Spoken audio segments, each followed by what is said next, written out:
دوستو ہم سب جانتے ہیں کہ کوکا کولا کیا ہے۔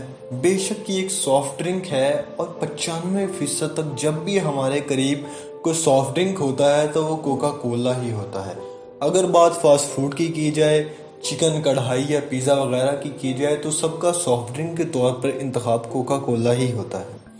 یہ 20ویں صدی کے آخر میں اتنا مشہور ہو گیا کہ اس نے کئی دہائیوں تک عالمی مارکیٹ پر حکمرانی کی۔ لیکن کیا آپ جانتے ہیں کہ یہ کمپنی اس مقام کو کیسے پہنچی؟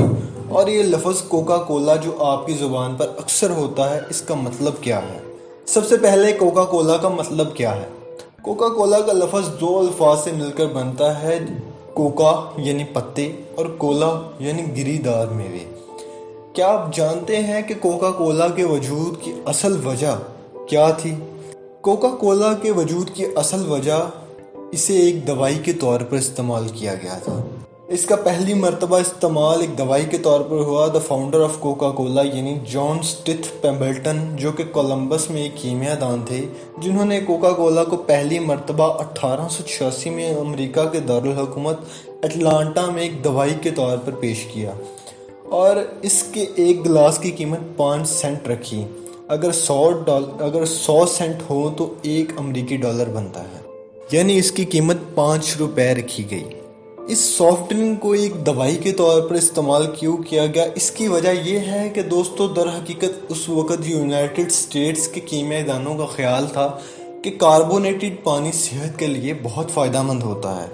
تو آپ جیسا کہ جانتے ہیں کہ John Stith Pemberton, the founder of Coca Cola, پہلے ہی کیمیا دان تھے جنہوں نے یہ دعویٰ کیا تھا کہ اس کی یہ نئی شراب یعنی کوکا کولا بہت سی بیماریوں کا علاج ہے، جس میں بدہضمی، مورفین کی لت، سر درد اور نامردی وغیرہ شامل ہے۔ چلیے دوستو، یہ تو ہوگی کوکا کولا کی ایک تاریخ۔ اس کا ایک کمپنی، باقاعدہ کمپنی کے طور پر کب شروعات ہوئی، اس کا آغاز کب ہوا؟ اس کا باقاعدہ آغاز 1948 میں کوکا کولا نے 60% مارکیٹ شیئرز کا دعویٰ کیا۔ دوستو، 1879 میں ایک امریکی بزنس مین آسا گریگس نے جان پیمبلٹن کے ورثہ یعنی بچوں اور اولاد سے کوکا کولا کا فارمولا اور برانڈ خرید لیا۔ اس وقت کوکا کولا کو کوئی خاص شہرت اور پذیرائی حاصل نہ تھی، لیکن اس نے کوکا کولا کو باقاعدگی سے فروخت کرنے کا ارادہ کر لیا۔ تو 1892 میں کوکا کولا کا ایک باقاعدہ کمپنی کے طور پر اٹلانٹا میں آغاز کیا گیا۔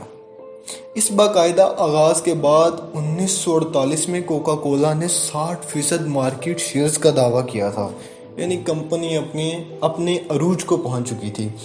اس زبردست کامیابی اور مارکیٹ پر گرفت حاصل کرنے کے بعد 1984 میں پیپسی کے برانڈ نے میدان میں انٹری مار لی۔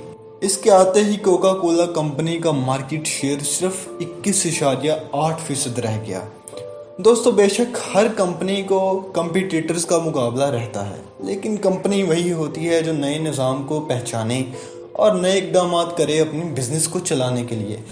ایسا ہی دوستو، کوکا کولا کمپنی نے اپنی اس 130 سالہ تاریخ میں ایسے چند فیصلے کیے جن کی وجہ سے کوکا کولا کو آج دنیا کے 200 سے زائد ممالک میں پذیرائی حاصل ہے۔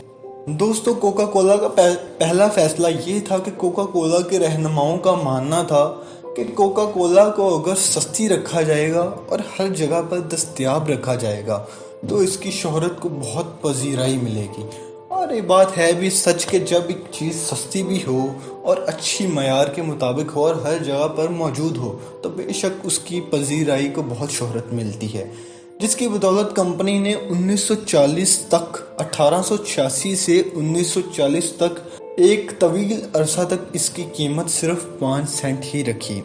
دوستو، کمپنی کا دوسرا بڑا فیصلہ یہ تھا کہ بے شک کوکا کولا کا برانڈ اور معیار اس وقت بھی بہت اچھا تھا، لیکن یہ برانڈ صرف یونائٹڈ اسٹیٹس کے کچھ ہی لوگوں تک محدود تھا، اور اکثر وہاں کے لوگوں نے تو اسے چکھا تک بھی نہ تھا۔ تو کمپنی کے لوگوں نے اس کے نمونے فری پلانا شروع کر دیا، اور 1894 سے لے کر 1913 تک تقریباً 8.5 ملین سے زیادہ لوگوں کو اس کے نمونے مفت میں پلائے گئے، جس کی بدولت امریکہ کا ہر نوعمر بچہ اس برانڈ سے واقفیت رکھنے لگا۔